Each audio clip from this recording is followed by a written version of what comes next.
Sometimes people are just fat. Sometimes people will talk about how people who are low income can't afford to buy healthy groceries and will often subsist off of junk food. Or they'll talk about people with high stress jobs and how that stress can lead to weight gain. Or they'll talk about people who just don't have the time to exercise because they have to work 3 jobs to survive. And all of those are valid reasons that someone could be fat. But also, sometimes fat people are just fat.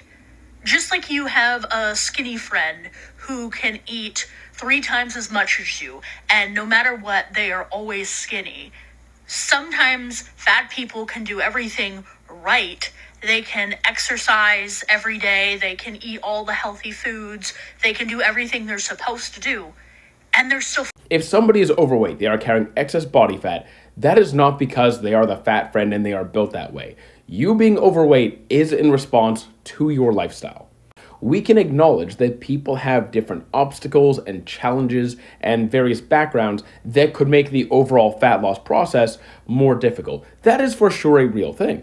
But we don't want to use those obstacles as an excuse to stay unhealthy, because if you are carrying excess body fat, that is not healthy. She mentioned a few lifestyle factors which could make the process more difficult, but that's very contextual and dependent upon the person's situation, so I'll save those for a different video. I want to address the point that you have fat friends and skinny friends, and that's just how they are when it's not. Yeah, you know the skinny friend that could out-eat everybody, including the overweight people, and just never seem to gain a pound? Yeah, there's me. The most common reason the skinny friend isn't overweight despite eating a lot of food is because they're not eating like that all of the time. If I ate as much as I could every day, I would have been super morbidly obese.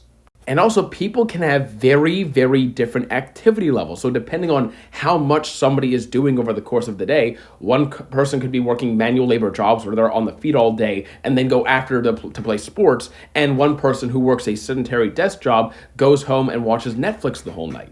Your weight and body composition is going to be in response to your lifestyle. It is perfectly okay to say, I struggle with this. This is a challenge for me. It is something I'm working on, instead of saying, there is nothing I can do about it. This is just the way I am.